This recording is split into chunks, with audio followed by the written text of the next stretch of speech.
where is this wooden, beautiful space behind you? Where are you My located? little cabin is along the Russian River in Sonoma County, Northern California, up in the hills.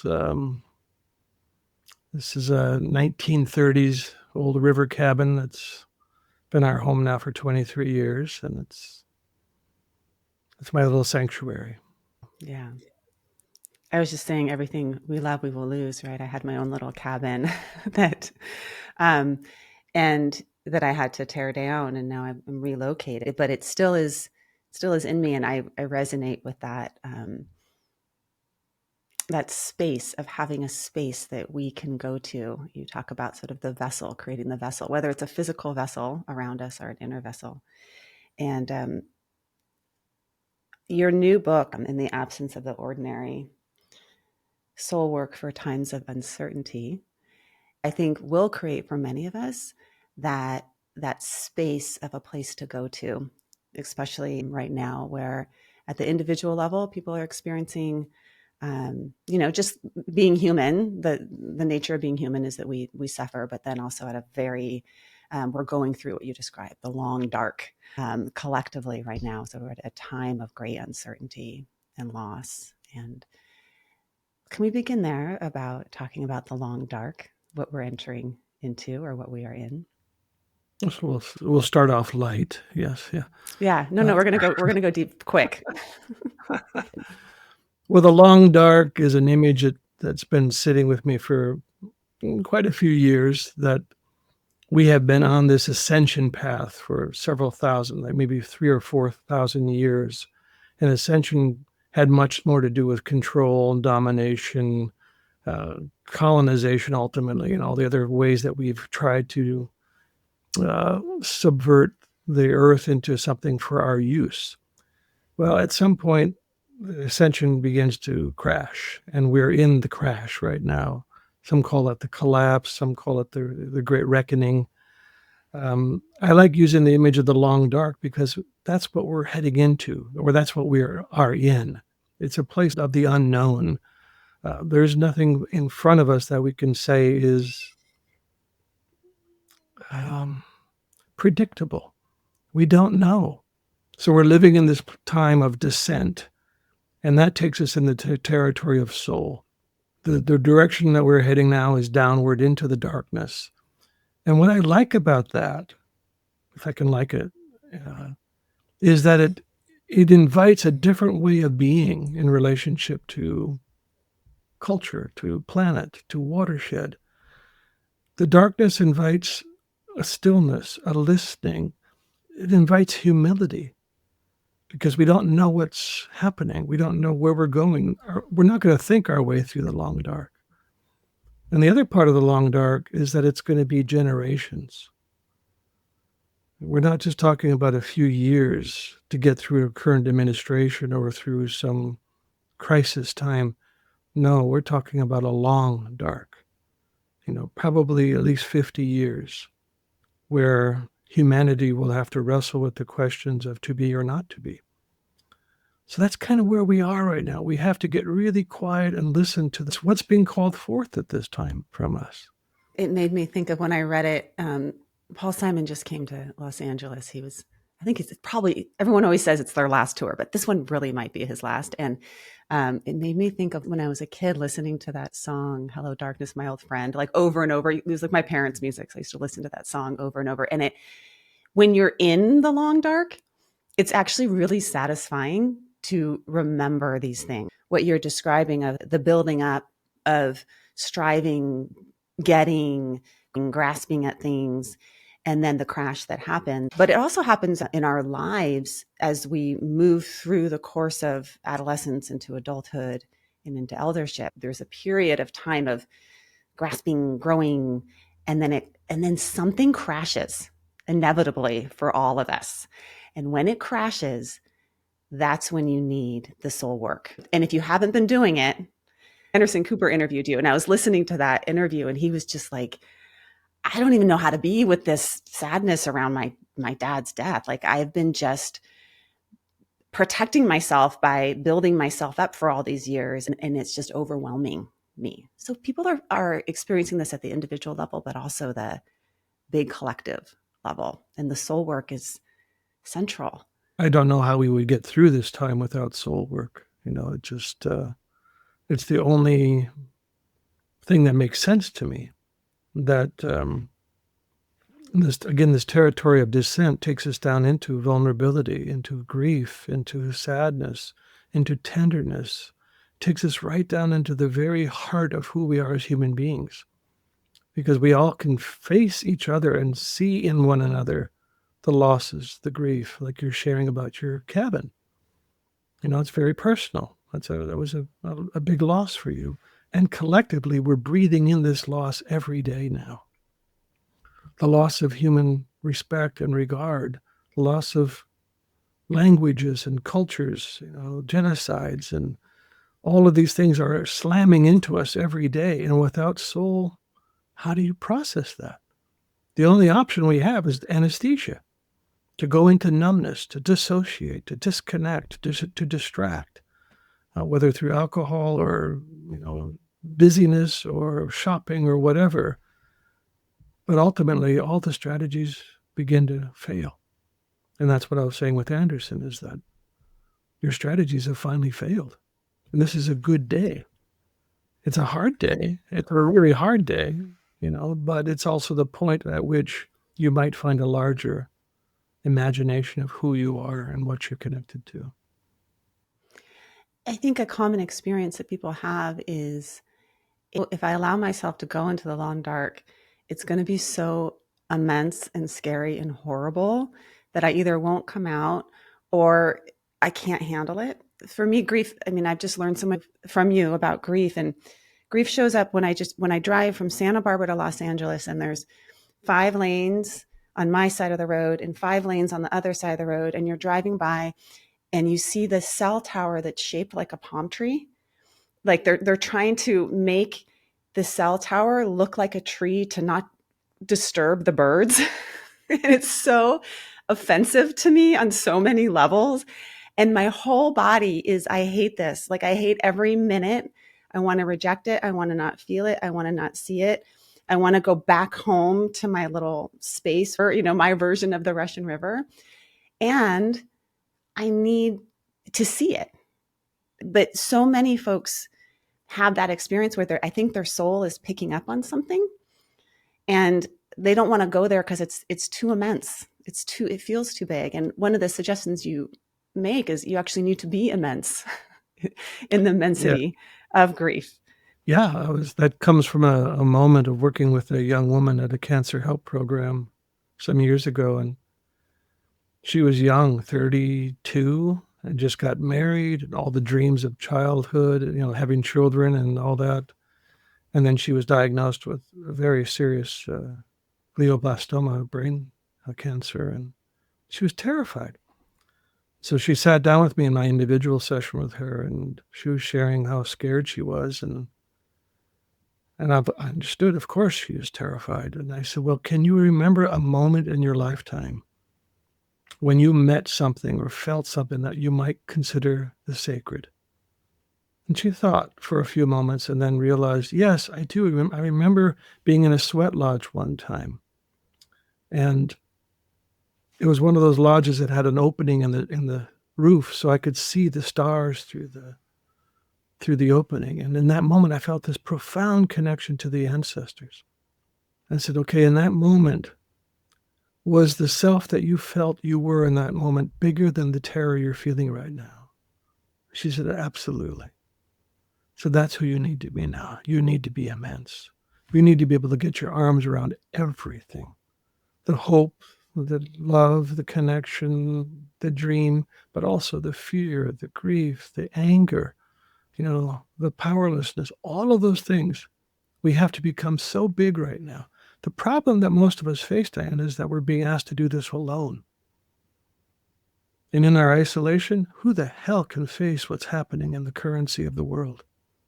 None of us can. We have to feel tethered to other human beings and to the places that we live, to the redwoods and to the Doug fir and the oak and the maple and the towhees and the robins. We need to feel our kinship with this larger breathing world and with our friendships. Otherwise, it's way too much. And so most of us end up shutting down and going back into that anesthesia again, finding some way to avoid the darkness. But then what we're left with is a collective of people skimming up to the surface, participating in the very destruction that's creating more of the long dark. So our job, I think, right now, as human beings, is to become more familiar with what's happening in the darkness, because certain things can only happen in the darkness. Like our heartbeat right now, or everything I'm seeing out my windows, all of these trees are there because of what's happening in the darkness, underground. The root systems, the mycelia, the microbes, the minerals, all feeding this life. And the same with our heartbeat and our oxygen and all that's happening in the darkness. But for some reason, we are terrified of the darkness. We always are scrambling to find the well-lit area, and we don't know how to come into that shelter. Rainer Maria Rilke had a little poem, part of a poem that says, "And yet, no matter how deeply I go down into myself, my God is dark, and like a webbing made of 100 roots that drink in silence." So that's someone who understood that the darkness is as sacred as the light. We're very light obsessed in this culture and in our psychology and our spiritualities. We love the light, nothing wrong with that. Light is beautiful, but its corresponding element of darkness has become so binaried into good and bad, holy and evil, and all of the associations that come around darkness do not benefit us right now, because that is where we are. And we can handle darkness when we're not alone in it. My son was just talking the other night about how there was like half an hour where he was alone at the house. Well, he's 12, and we were driving, and we were going to come home and get him, and he was here by himself. And he said, every single noise was so loud. I was like, is that somebody coming to get me? Is that, and, but then as soon as we're home, that darkness is different, right? So part of what you talk about is doing this in community, right? Of the being able to go into the dark in community. And that's what we do in therapy, but we also need to do it outside of just a therapy room, but just in our conversation. How do we be in the darkness with somebody else and get better, more skillful at holding other people's darkness, whether they're going through cancer or they're going through a loss? What are some of the skills there? You talked about community, but there's also ritual and restraint and repetition. Your book goes through all of these sort of these essays that teach us how to be in the long dark. What are some of the essential skills that we need to go into that darkness?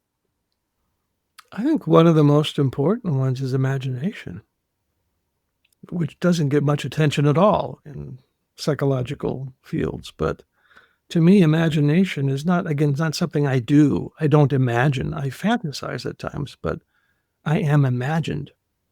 So Carl Jung said that the primary activity of psyche is image making. That's its primary activity, is the generation of images. Now, we are most aware of that at night when we go to bed and we dream and we see, but you didn't make that dream up. You were in the dream. You were a participant in the dream. And the dreamer is psyche, or soul, is the dreamer. So what we can do, and what I feel like my life has been kind of devoted to, is listening to hear the dream of the world. What is the dreaming earth sharing with us right now? What rituals do we need right now? What songs do we need?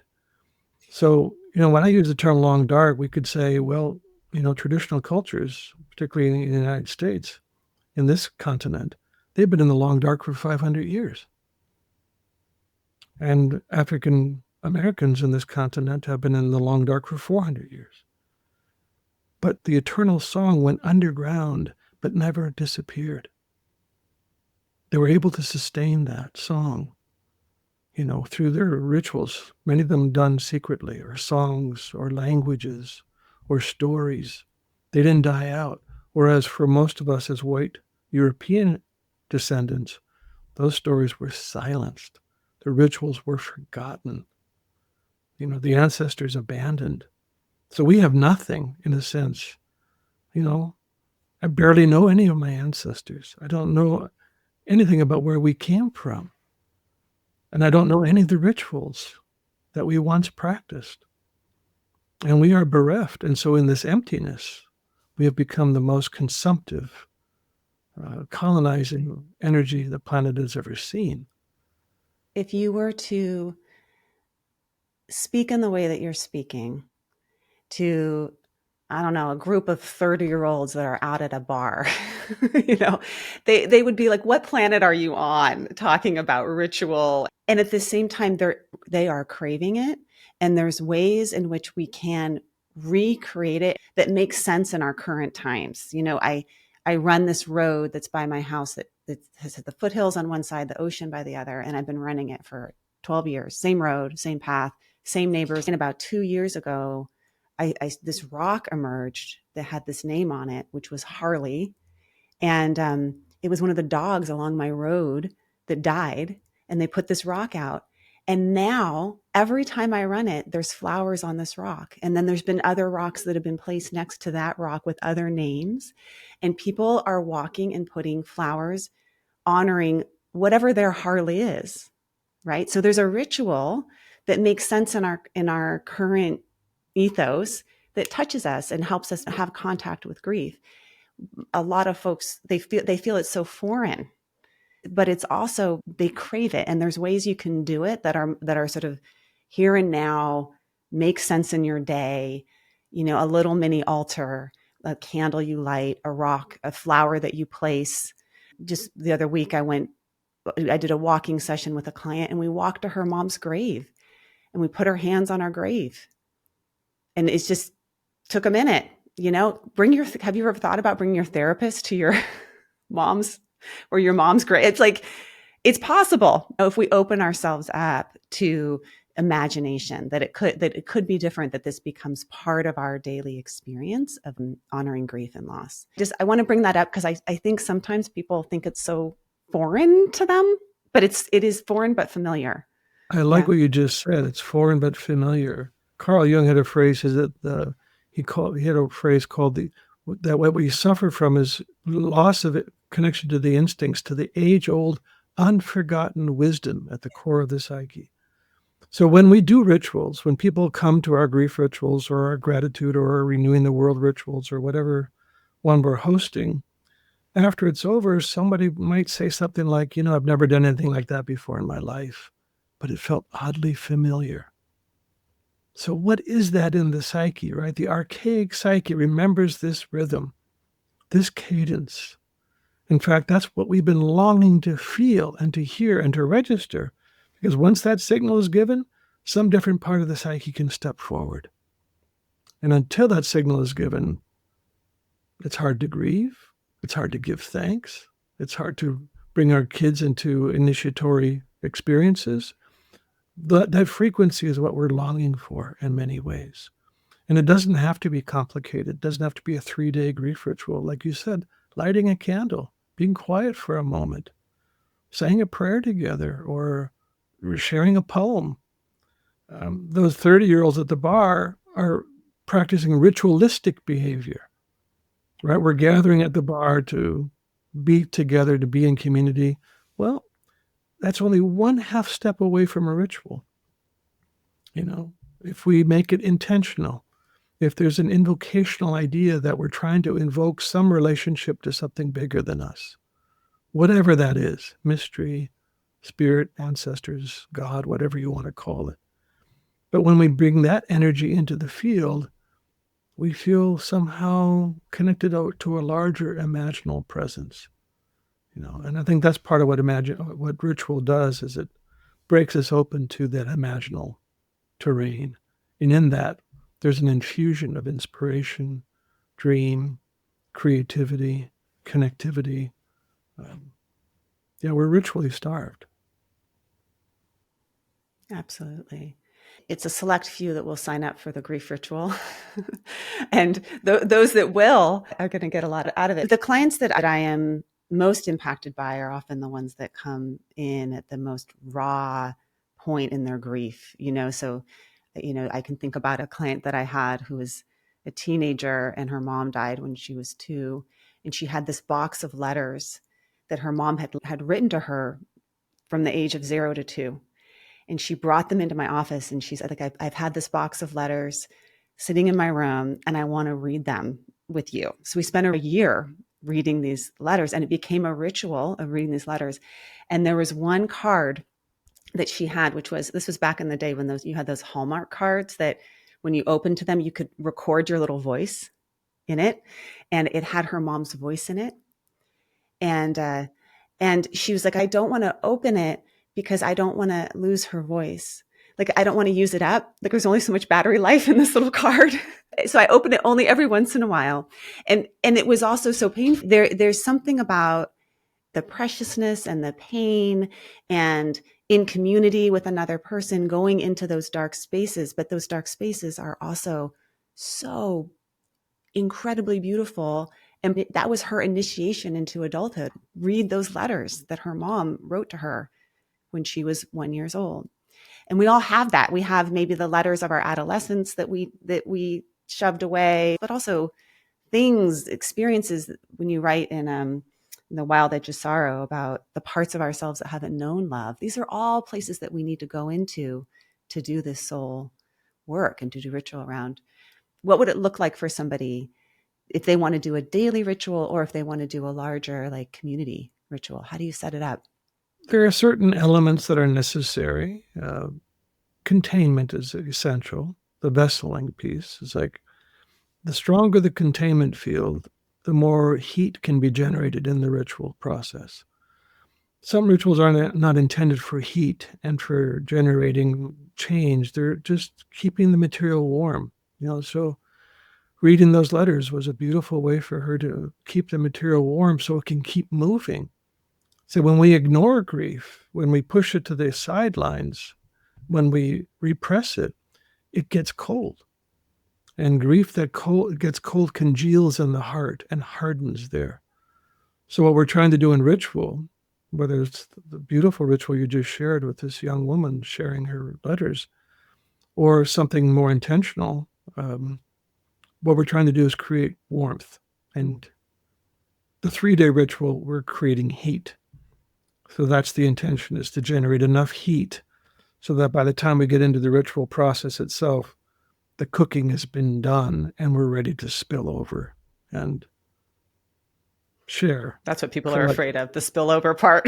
That yeah, it's just going to pour out of me and I'm never going to stop crying. This is what people say. Like, if I start, I'll never stop. It's endless. Yeah, I'm sure you've heard that. I've heard that. And I often say to them, if you don't go there, you're not going to come back. It's like we lock away so much of our vitality in the repression of grief. And so to bring it in, to become a little bit more fluent in it, a little bit more comfortable in the conversation with sorrow, that's what ritual can do. It can build our faith in it. It can also help give it a bottom. So there isn't that constant, terror that if I go there, I'm going to disappear. So people who have come to our grief rituals over and over and over again, there's a certain confidence and a certain faith that grief is not here to take me hostage. It's actually here to ripen me as a human being. It's here to actually develop my capacities for compassion and presence. And it's actually the training ground for elderhood. There is no such thing as an elder who does not know how to compost grief very thoroughly, their own, but also the communities, the earths, the cosmos. They're able to digest this material. That's what makes that person capable of turning towards anybody on the street and say, I can stand here with you, especially the young ones. They need that. So what do we do to design a ritual? We make agreements. Again, I would start very simple, like maybe having 3 or 4 people over to your house and saying tonight's topic is sorrow or loss. And let's just agree that we're not going to fix anybody. We're not going to give any advice at all. We're going to witness one another, because what grief really wants is deep witnessing.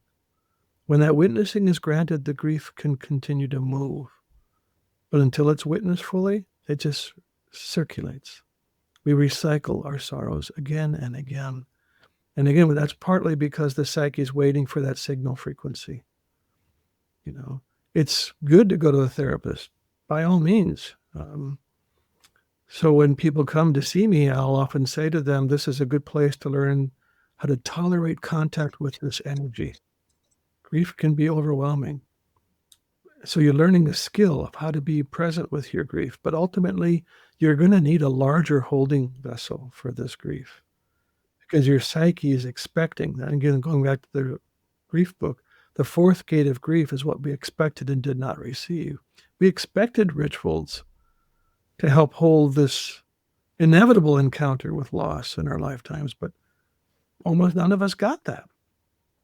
And so we become a self-contained receptor site or a receptacle for sorrow with no place to go.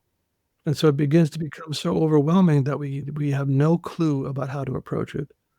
And then we go into the anesthesia and the deadening of our own life.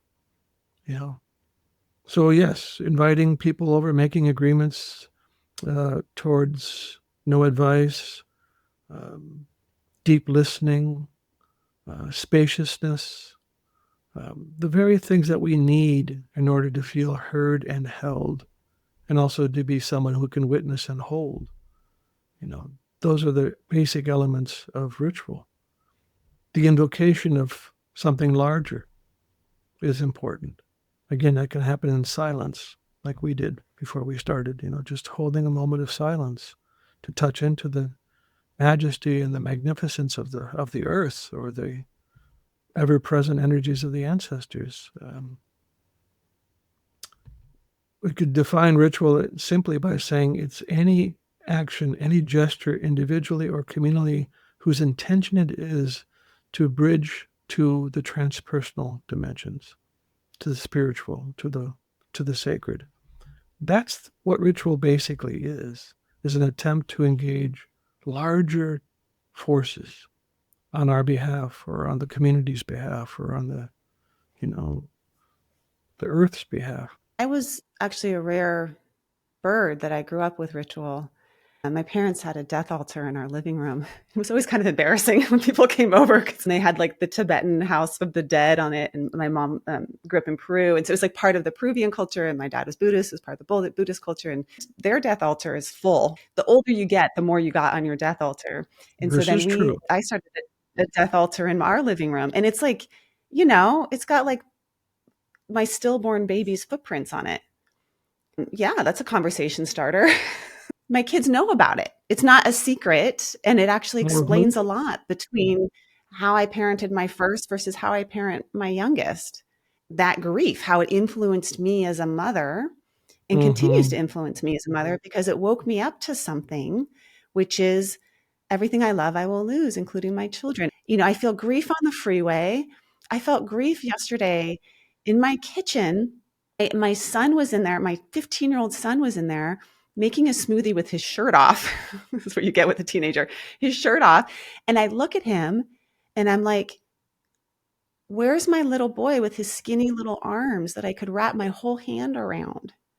Like I could wrap my whole hand around this little arm. And there's loss. And if we do not honor that, it, I would feel so lost in it. Like it just would be so overwhelming, or I would be pushing him away, or there is something about the rituals that we can do in the rites of passage of our adolescence that we've also lost. I mean, those are built into so many of our religions and so many of our ancient practices of growing up. And we've lost those rituals as well. So there's lots of ways you can do an altar in your living room, but it's just not part of our conversation or our ways of being.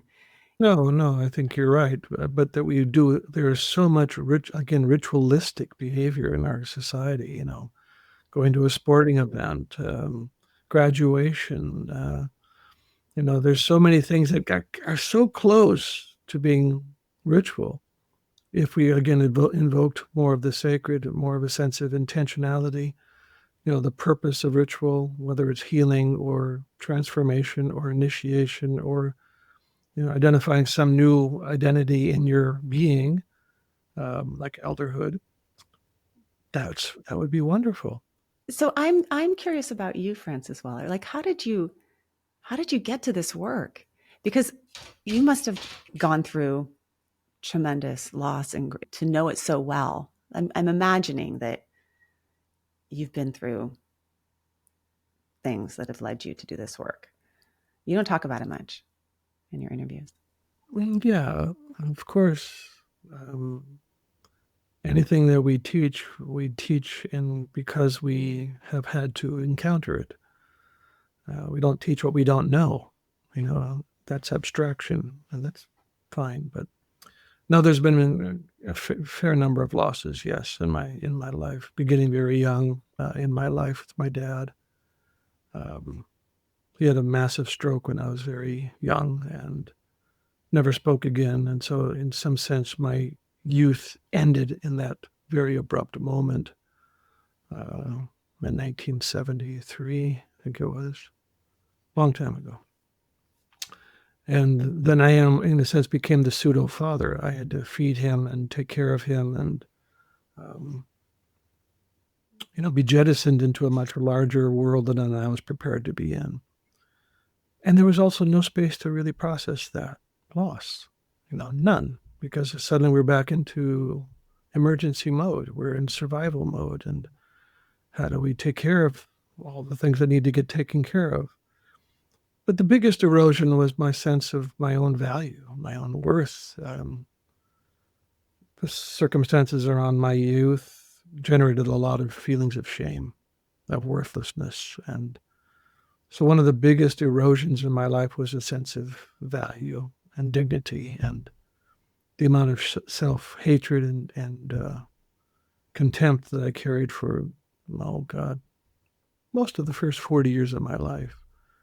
Even though I was doing this work in the world, beginning in my late 20s, I still couldn't shake this feeling of being defective and deformed and unworthy of belonging or love.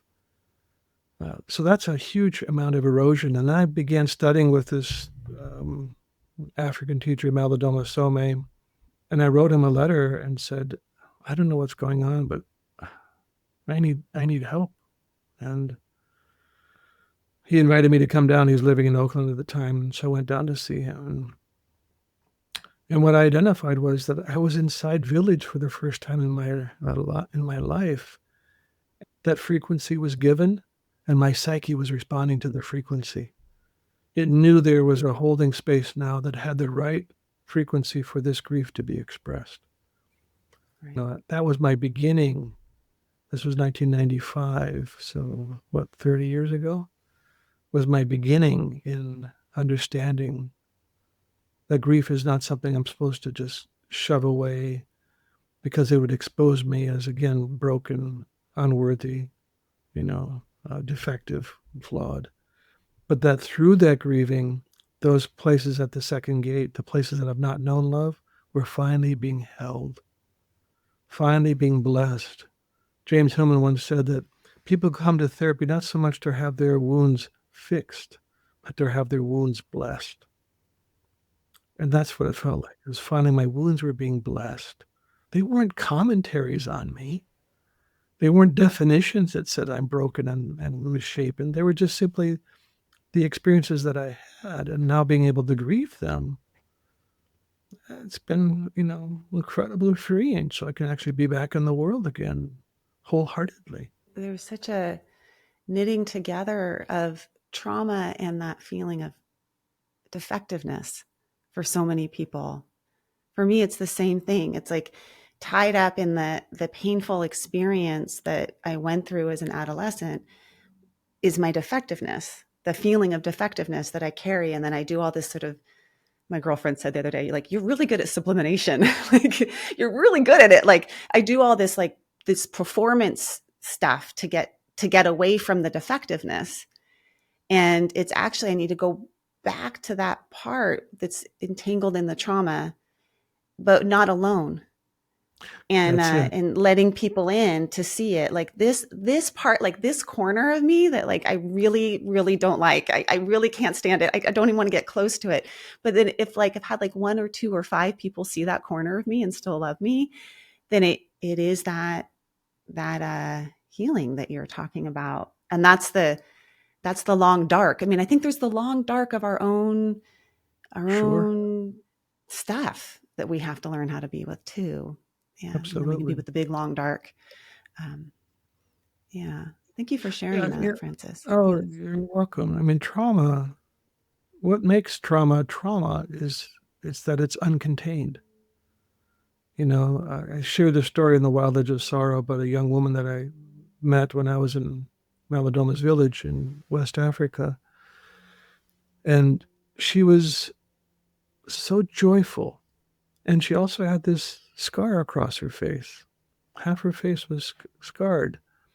And I asked what had happened to her. And he said, oh, it was terrible. Her mother threw boiling water on her in a fit of rage one day. So, well, what happened? So, well, the whole village got around this young woman and said, this had nothing to do with you. You are beautiful. You are ours. You are loved. You are cherished. And in that moment, I understood that what could have been a traumatic event was dissipated into a grievous event. That was sad that happened. But trauma becomes a definition, right? Like, I somehow deserve that. I wasn't good enough. I wasn't what they wanted. I was wrong. I was bad. Whatever we interiorize from trauma that's not witnessed is what really becomes the trauma. Because a painful encounter all by itself is not necessarily traumatic, but unwitnessed, uncontained trauma. Hillman also said that any wound experienced without containment can be life-threatening. Wow. So, we may not die from it, but some part of our life begins to diminish when we don't. Like those are the corners of yourself that you feel are unacceptable. By keeping them locked away, we are diminished, right? The vitality that could come out of their presence in your life, in my life, that's part of what makes us human. My shame has become my medicine, but as long as I kept it at bay and pushed it away, my first words to my therapist when I seriously got into therapy in my, mid-20s, my first words to him were, well, I want you to help me get rid of some parts of me. Right. And of course. You'd be kind of, smile at that and, thankfully to not buy into the agenda. Because any agenda based on that kind of self-hatred is bound to fail. Psyche will not participate in that agenda. So until I could begin to say that these are outcast brothers of mine, weakness, inadequacy, shame, loneliness, fear, again, can I get my arms around them? That's the invitation to immensity, is to, can I get my arms around them? There's a way in which whatever we reject becomes a place of psychic attention. We're almost bound to pay attention to it if it's psyche keeps bringing us back to those places of wounds that have not been reconciled, that have not been held adequately. Yeah.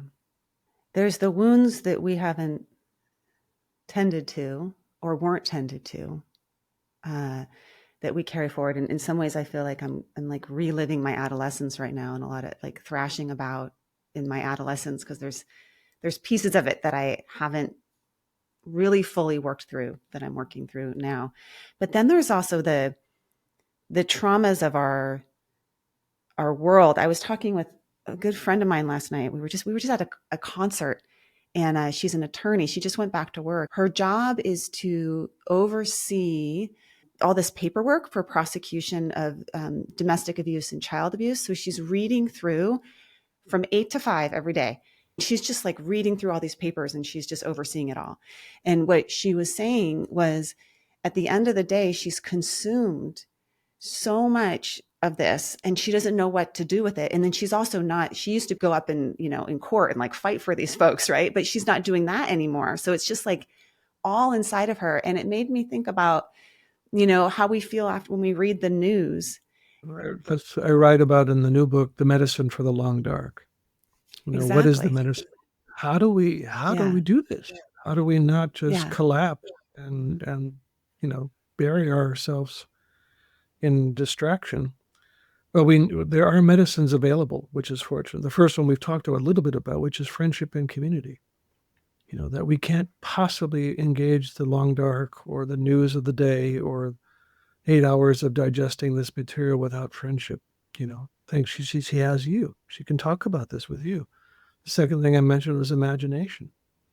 The third thing is what I call the deep time ancestral inheritance, that we're not the first one facing a long dark. How did our ancestors do this? How did they get through the long dark? There is what I call a trail on the ground. If we get quiet enough and listen to hear, we have a wisdom that knows how to hold each other in sorrow and in trauma and in overwhelm and in loneliness. We know that. One thing I wrote about in that essay is that what is the medicine we need for the long dark? But also, what medicine do we bring to the long dark? And lastly, and surprisingly, is what medicine do we find in the long dark? That there actually is medicine in the long dark for us. So those medicines, what we need is the ones I just mentioned. What we bring is our own wounds. Our own wounds are gateways into our own medicine. I remember giving a talk years ago, and at 5 a.m, I woke up with this line that had to be put into this talk on wounds. And the line was, our wounds are the unripened seeds of initiation. And so when we begin to hold our wounds from soul's perspective, they are the gateways into our medicine. Like I said before, my shame has become the rootstock of my medicine. I was given a name by the people of West Africa. The name translates as he who sets straight the bone. So I can go into those very twisted places of shame and self-contempt and help reset the bone, not to take away anything, but the commentaries on those stories. Can we set those straight again? Can we get the bone lined up again? It hurts to reset bones. It takes a lot of It does. courage. It does. It does. Seriously. Oh, Yeah. no, I'm You're a familiar with courageous that. human. Yeah. Yeah. Yeah. And then also another medicine that we bring to the long dark is our capacity to separate from the wound. That's an amazingly important psychological skill. So with your friend, to be able to separate from what she just ingested for 8 hours and to remember her larger identity, to remember her capacity to have friendships and to relish in beauty and to call upon story and humor and imagination. And we have what we need. And we also can bring that into ritual. For her, when she comes home, what is her ritual of return? How does she set down the day and say, this is not mine to carry? And sometimes you need to take it into a larger ritual, which we could talk about. And then the medicine we find in the long dark, the first two were kind of surprising to me. The first two are kind of a pair, rest and patience. That in the long dark, darkness invites slowing down. It invites us becoming more akin to a feeling of rest and rejuvenation. And we're not good on rest in this culture. And patience is that ability to really grant spaciousness to mystery, to not knowing. Like I said, we're not going to think our way through the long dark, but we might be able to be imagined into the long dark. And you also write about the beauty. The way that I connect, I think, to my ancestors is I always have plants or flowers, something alive. Even when I was a kid, I had plants in my room, and when I got scared, I'd take a plant under the covers with me and I'd pull the covers over, and I would go into that dark. I learned about how they give us oxygen. I'm like, I won't suffocate in here if I have my little plant with me. It was something that was taught to me by my mom and my grandma. Sometimes we want to go and appropriate other cultures outside, but we can also go into our own, like you're saying, our own lineage, our own culture. What do we remember Yep. about our own, little pieces of little fragments of it, and it feels right when it comes from your lineage sometimes. I'm curious about that for my friend, to ask her about what could she even put in her ritual in her day of while she's reading those papers to remember her immensity. Like there is something so much bigger than what's written in these Right. papers, Right. or something that's so much bigger than what's written in the news. And it's often not written in, they don't write about that part, the Mm-mm. immense part. No, nor about beauty. I mean, beauty is probably the most neglected elements in our psychological world. I mean, Hillman is probably one of the first ones to readdress it as not so much as trying to be beautiful, but to Mm-hmm. increase our capacity to be touched by beauty. What he called an aesthetic response, and that ability to be moved by beauty. He said that beauty is the means by which the gods touch the senses, reach the heart, and attract us into life. Wow. Without beauty, what is it that attracts us into life? And if we're just surrounded by so much ugliness right now, that we can contract from life, we can withdraw from life.